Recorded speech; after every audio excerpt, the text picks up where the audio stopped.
नमस्कार दोस्तों, स्वागत है आपका मेरे चैनल में।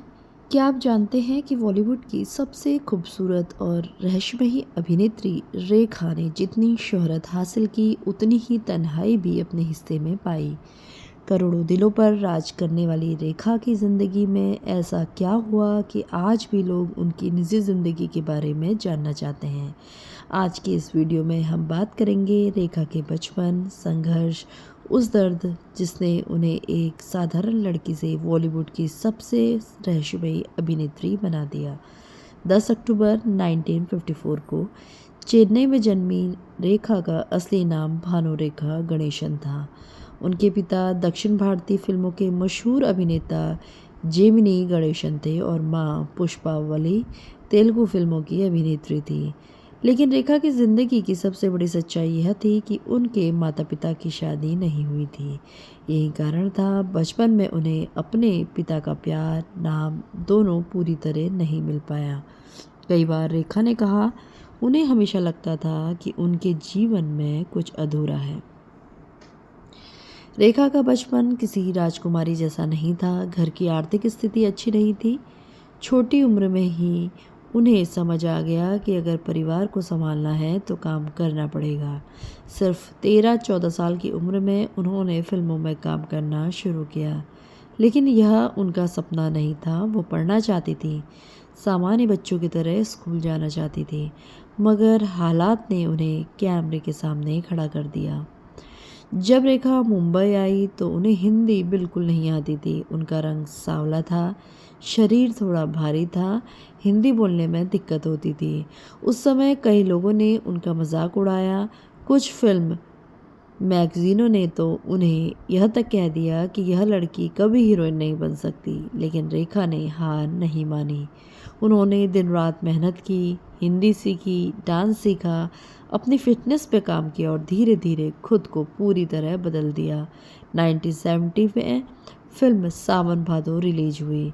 यह फिल्म सुपरहिट साबित हुई और रातों रात रेखा स्टार बन गई। हर निर्माता निर्देशक उन्हें अपनी फिल्मों में लेना चाहते थे, लेकिन सफलता मिलने के बाद उनकी निजी जिंदगी खाली हो रही थी। उन्हें हमेशा एक ऐसे इंसान की तलाश रही जो उन्हें बिना किसी शर्त के प्यार करे। उन्हें नहीं पता था कि आगे चलकर उनकी ज़िंदगी में एक ऐसा नाम आने वाला है जिसके साथ उनका रिश्ता आज तक बॉलीवुड का सबसे बड़ा रहस्य माना जाता है। रेखा की ज़िंदगी अब बदल चुकी थी, वह स्टार बन चुकी थी, लेकिन असली कहानी तो अब शुरू होने वाली थी। अगले भाग में हम बात करेंगे उस दौर की जब रेखा की मुलाकात हुई सबसे बड़े सुपरस्टार से, और फिर शुरू हुई एक ऐसी प्रेम कहानी जिसके चर्चे आज भी पूरे देश में होते हैं। अगर आपको वीडियो पसंद आए तो वीडियो को आप कंटिन्यू देखते रहिए। अभी मैं आपको इसका अगला भाग कंटिन्यू सुनाती हूँ। आइए दोस्तों, वीडियो में आगे बढ़ते हैं और अब जानते हैं दूसरा भाग इस वीडियो का। रेखा बॉलीवुड की नई सुपरस्टार बन चुकी थी। उनकी खूबसूरती और अभिनय के चर्चे हर तरफ थे, लेकिन उन्हें नहीं पता था कि जल्द ही उनकी ज़िंदगी में एक ऐसा इंसान आने वाला है जिसका नाम उनके साथ दशकों तक जुड़ा रहेगा। यह कहानी उस दौर की है जब रेखा और अमिताभ बच्चन ने पहली बार साथ में काम किया और दोनों की जोड़ी पर्दे पर इतनी पसंद आई कि उनके रिश्ते को लेकर तरह तरह की चर्चाएं होने लगी। हालांकि इन चर्चाओं पर दोनों ने कभी सार्वजनिक रूप से पुष्टि नहीं की। 1970 के दशक में रेखा और अमिताभ बच्चन ने साथ में काम करना शुरू किया। फिल्मों दोनों की केमिस्ट्री दर्शकों को बहुत पसंद आने लगी। धीरे धीरे मीडिया में यह खबरें आने लगी कि दोनों एक दूसरे के काफ़ी करीब हैं। हालांकि उस समय अमिताभ बच्चन की शादी जया बच्चन से हो चुकी थी। इसी वजह से यह विषय हमेशा चर्चा और विवाद का कारण बना। उस दौर में सोशल मीडिया नहीं थी, लेकिन फिल्मी मैगजीनों ने हर हफ्ते दोनों के बारे में नई नई खबरें छापती रही। कई रिपोर्टों ने दावा किया कि यह दोनों की दोस्ती बहुत गहरी है, लेकिन यह याद रखना ज़रूरी है कि इन दावों को कभी आधिकारिक पुष्टि नहीं मिली। रेखा और अमिताभ बच्चन ने अपने निजी रिश्ते के बारे में सार्वजनिक रूप से स्पष्ट बयान कभी नहीं दिया। दोनों ने साथ में कई यादगार फिल्मों में काम किया।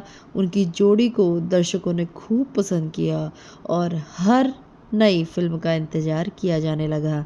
स्क्रीन पर उनकी भावनात्मक केमिस्ट्री ने लोगों को प्रभावित किया और इसी वजह से उनके रिश्ते को लेकर अटकलें और बढ़ती गई।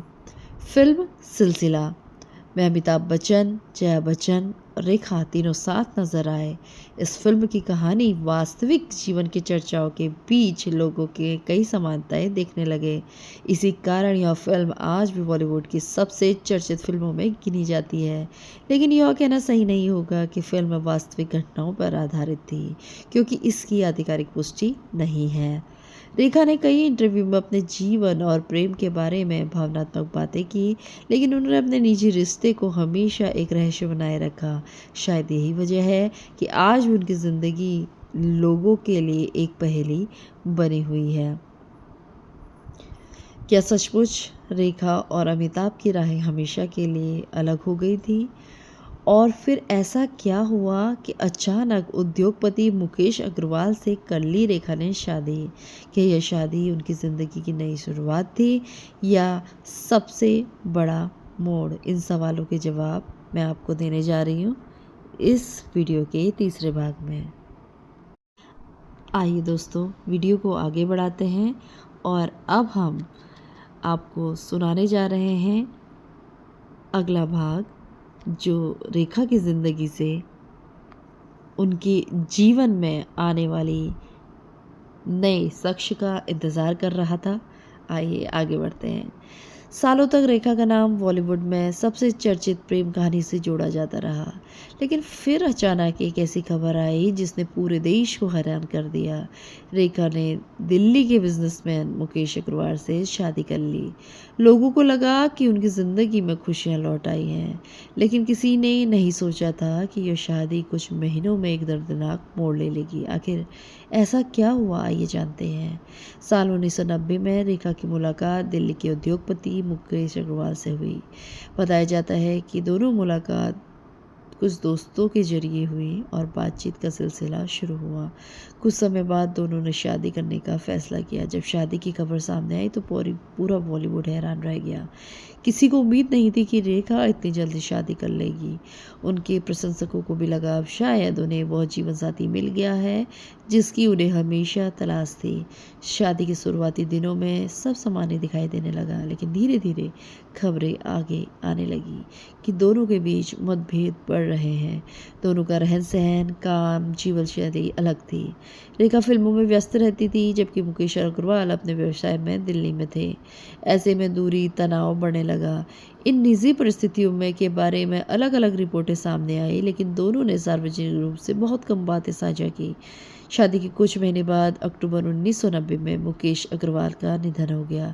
इस घटना से पूरे देश को झकझोर दिया। इसके बाद मीडिया ने रेखा को लेकर कई तरीके की बातें की और आरोप लगाए, लेकिन यह समझना ज़रूरी है कि किसी भी व्यक्तिगत त्रासदी के लिए बिना प्रमाण के किसी एक व्यक्ति को दोषी ठहराना उचित नहीं। यह घटना रेखा के जीवन का बेहद कठिन दौर था। उस समय कई पत्रिकाओं और टीवी चर्चाओं में रेखा को लेकर तीखी टिप्पणियां की गई। उन्हें मानसिक रूप से बहुत कठिन समय से गुजरना पड़ा। इसके बावजूद उन्होंने सार्वजनिक रूप से बहुत कम प्रतिक्रिया दी। उन्होंने अपने काम पर ध्यान देना जारी रखा और धीरे धीरे फिल्मों में वापसी हुई। इतनी बड़ी व्यक्तिगत त्रासदी के बाद भी रेखा ने हार नहीं मानी। उन्होंने अपनी पहचान को अपने काम से बनाए रखा। उन्होंने यह दिखाया कि कठिन परिस्थिति के बाद भी इंसान अपने जीवन में आगे बढ़ सकता है। लेकिन एक सवाल आज भी लोगों के मन में है, रेखा आज भी सिंदूर क्यों लगाती है? क्या इसके पीछे कोई धार्मिक आस्था है? क्या यह सिर्फ उनकी व्यक्तिगत पसंद है या फिर इसके पीछे कोई कहानी छुपी हुई है? इन सवालों के जवाब भी मिलेंगे आपको इसके अगले भाग में। आइए अगला भाग हम शुरू करते हैं।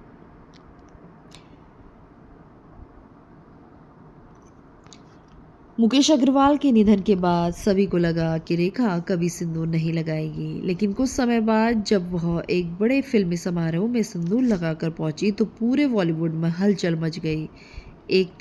हर तरफ सिर्फ एक ही सवाल था कि रेखा ने किसके नाम का सिंदूर लगाया है। आज भी यह सवाल लोगों के मन में है।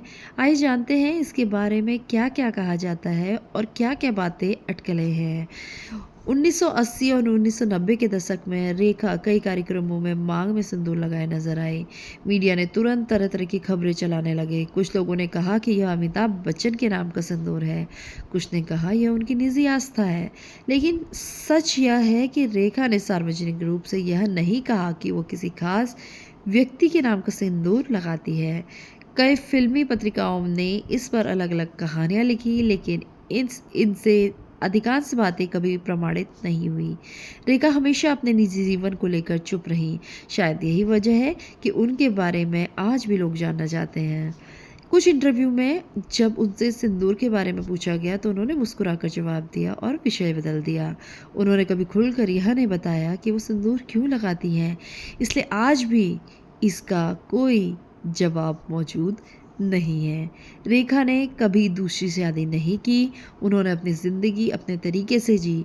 आज भी जब वह किसी अवार्ड शो में या सार्वजनिक कार्यक्रम में आती है तो उनकी साड़ी, गहने, सिंदूर और मुस्कान लोगों का ध्यान खींच लेते हैं। 70 वर्ष की उम्र के करीब पहुंचने के बाद भी उनकी खूबसूरती और आत्मविश्वास लोगों को प्रेरित करता है। रेखा ने अपने लंबे फिल्मी कैरियर में कई यादगार भूमिकाएं निभाई।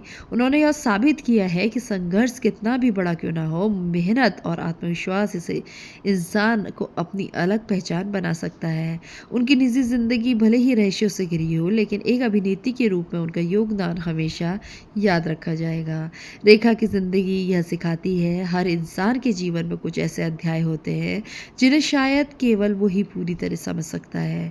उनकी कहानी में सफलता है, संघर्ष है, दर्द है, आत्मसम्मान भी है। अगर आपको यह पूरी सीरीज पसंद आई हो तो वीडियो को लाइक, चैनल को सब्सक्राइब करें और कमेंट करके बताइए दोस्तों कि अगली वीडियो आप किस बॉलीवुड सितारे पर देखना चाहेंगे। धन्यवाद।